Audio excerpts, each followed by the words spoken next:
So Skip Holtz, you think he came with a gadget bag or some plays ready to rock and roll? Before you talk about that, their rushing defense. Okay, well, they've had some problems. Yeah. It's only 117 D1 teams. Rice is last in D1 against the run. Josh Chilson puts the stop on Pernell Williams. And to this point, West Virginia leading 7-0. I would have thought that. Yeah, pretty even. And East Carolina did a nice job the first couple times they had the football, running the football effectively. But West Virginia is going to pound you, and it's only a matter of time until they just wear you down. No question. Fourth first down for the Mountaineers. Williams, the deep back, 2 tight end set. Bednarik got a lot of time, got a wobbler down there. Yeah, it is. It's picked off. And he did lateral it. And here comes East Carolina. Parker looking for a block. He gets it. Parker down the sideline, and Bednarik takes him out of bounds. What a big play for East Carolina. The initial interception by Erodi Jean, the junior out of Fort Pierce, Florida. And as he was going down, it's like the Bears used to do that to Buddy Ryan. Hey, when did that lateral it? And that's what he did to Zach Baker. Great job of being alert by Zach Baker. Jean with the interception, and that gives instant energy on that sideline. But Bednarik sees the man coverage. He goes to his deep route on the Mountaineer sideline, but just underthrows the football. Great adjustment to the football and great alertness by Zach Baker to pick up the ball on the pitch. He goes cross country for this East Carolina defense, and then if you're going to throw the interception, you might as well make the tackle, and that's what Bednarik does. Miles was the intended receiver, and Chris Moore threw a terrific block, cutting back and getting something out of nothing. It looked like he was totally swamped. Brandon Fractious, 5'9", 187, a junior from Rancho Cucamonga from California. And the tackle was made down there by Andre Wright. Nice gain there. It's a tough 2 yards he picked up. Well, Skip Holtz told us last night this team's going to fight. I don't know if we're as talented, but we will fight, and we will do what we can to stay in the game early. Really be something if they could convert this opportunity. Under 6:50 to play here in the first quarter. Pinckney. And John, that point you made last time about the clock in your head as a quarterback, you better start using it, because he wound up having 3 guys led by Boone McLeod being right there to stop him for no gain. And Coach Holtz on the sideline saying, hey, that's okay, James. You didn't make a bad play worse. You know, you came back, you looked right, didn't like it. You looked left, didn't like it. Okay, tuck it and run, get what you can, but don't turn the football over, and he hasn't done it all year long. Here's what East Carolina has done to this point. Ought for 2. 2 receivers, top of your screen, 2 at the bottom. They rushed 4. He didn't see the blitz coming, and then he got hit from the backside. Lorello was coming from the front, and then it was Johnny Dingle closing it off. Johnny's a sophomore out of Miami with the Booker T. Washington High School. Mike Lorello's an excellent blitzer. Jeff Castillo loves to put him on the edge and bring him from the outside because he's got great speed and a knack to get to the quarterback. That time he comes in untouched, and as you said, Johnny Dingle finishes the quarterback pick-me off. So Ryan Doherty, his first appearance, 2-time All-Conference USA performer. Last year averaged 41.8, this year at 40. Anthony Mims returned a couple of punts so far this season for an average of just under 8 yards a pop. Ryan Doherty's a junior out of Orlando. Try to get it down the middle. They might get a good bounce, and they can down it inside the 5 as it rolls to the 2 to the 1. Well done. Ryan Doherty with an outstanding punt. Got it inside the 2 at the 1-yard line, a 39-yard punt. Field position, a win for East Carolina, even though they didn't convert on the turnover. West Virginia by a touchdown.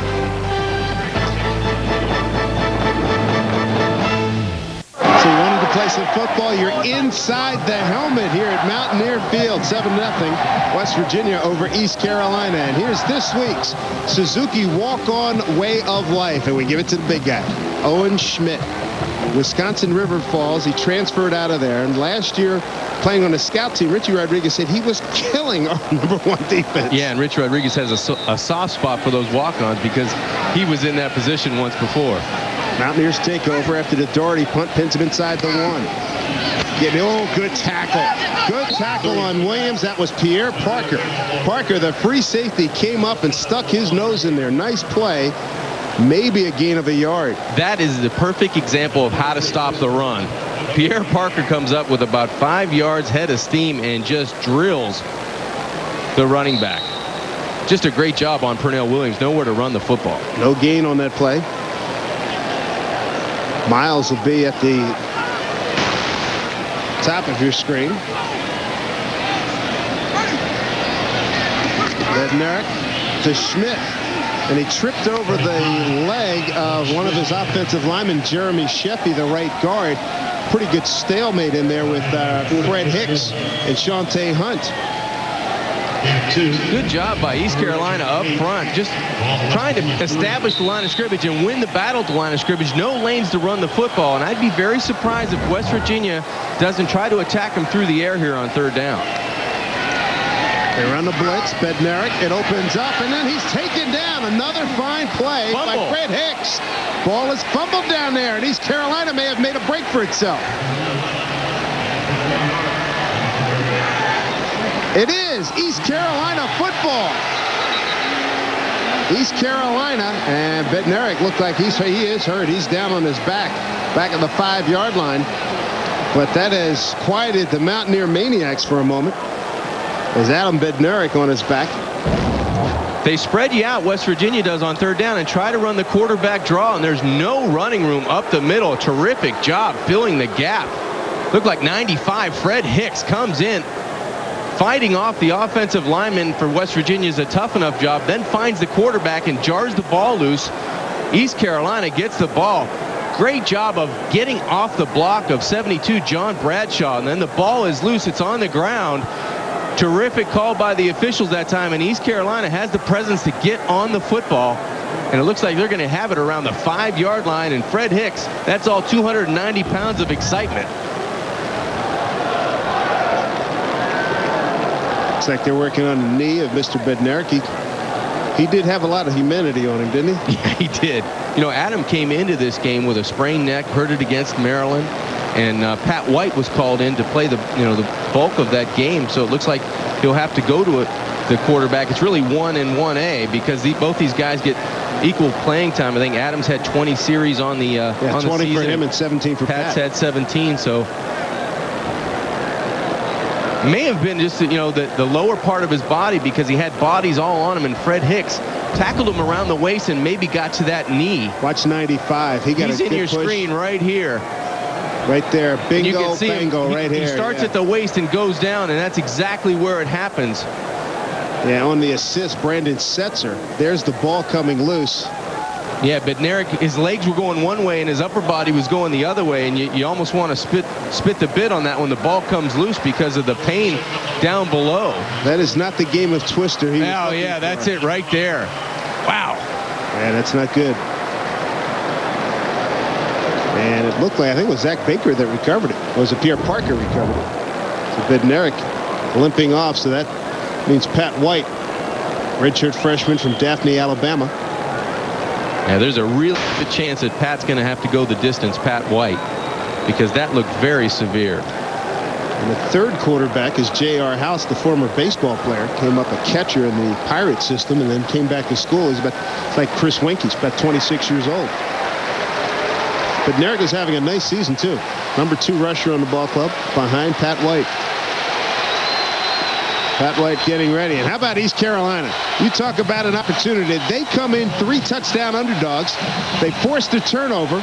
And now the Pirates can even things up here at Mountaineer Field. Johnson is the deep back in the eye. Mountaineers show blitz. There was some movement there. They got it to Johnson left side. Nothing doing there. Boo McLee was there along with Keelan Dykes. He was the one that started it. He's out of Youngstown, Ohio, your old neighborhood, John. Yeah, he's the stomping grounds out of Cheney High School. They produced some terrific players out of Cheney, and you're looking at a young kid. Only a sophomore is Dykes, and he's probably the most talented of the bunch of that defensive line. Dave, for East Carolina to get in the end zone, they're going to have to let James Pinckney get outside and get out of the way of that, pressure inside the tackle box. Well, they're dead between the hashes here on the second down play. They go to Johnson, try to outman him. Good move. Great job. Pushing forward is Chris Johnson. Dean McCann, number 15, makes the stop for West Virginia. I'm impressed with Chris Johnson, the way he runs the football. He sticks it inside, and he's got the speed and the athleticism to win on the edge, and that's what he did. He finished the run against Dean McCann, lowered the shoulder, gets inside the 5. They have to cash in. You're going to get a chance for 3, but they have to get a touchdown here because it's very important to capitalize, get this crowd out of the football game. Absolutely. 7-0 West Virginia. Mountaineers converted a fumble. Bednarik to Raynaud for a touchdown, 7-0. But here, after fumble by Bednarik, third down and goal from the 3 for East Carolina. Watch your quarterback draw in this set, Dave. Out of the spread. Pinckney looking, gonna keep it alive, and that quarterback clock, it's broken today because he didn't get rid of it. He's sacked back at the 9-yard line by Mark Magro. Second time Magro's impacted on this East Carolina ball club. Well, let's credit that secondary for West Virginia. They did an excellent job. Nowhere to throw the football. And James Pinckney's looking left first. Then he goes back to his right, feels a little bit of pressure and does the smart thing, escapes the pressure and tucks the football away. But Mangro right on the spot, doing an excellent job at that linebacker position. 16-yard line, 26-yard attempt for Robert Lee, junior from Longview, Texas. Hit a 51-yarder last week. Here's the kick. And he's got it. So on the season, a perfect 4 for 4 for Robert Lee. And East Carolina gets a 3 spot out of that turnover by the West Virginia Mountaineers. So a 26-yard field goal by Lee, the junior from Longview, Texas. Great junior college player at Trinity Valley Community College. 4 plays. They lost 3 yards on that drive. And they get officially a 25-yard field goal. Yeah, and that's, you talked with Skip Holtz, and we chatted with him last night. The weakest part of his offense, I think, is that offensive line because they haven't been able to get any consistency. They've had to switch guys from guard to tackle and left guard to right guard just to try to find big people to match West Virginia's strength in big people, and they haven't been able to get any continuity running the football consistently throughout the year. Yes, they've started well today, but when they needed it the most inside the 5-yard line, they couldn't get it done. Yes, we've heard from so many coaches that rebuilding process is really something. And Pat White going to get his first snap in a couple of moments here. Hope he had a chance to warm up because he was eventually going to get in. Yes. Probably not for maybe one more series, but now with the injury to Bednarik, he may go the distance. Yeah, he's looking. Do you have your legs today? Minus 3 yards on that drive, but Skip Holtz's Pirates of East Carolina get 3 on the board.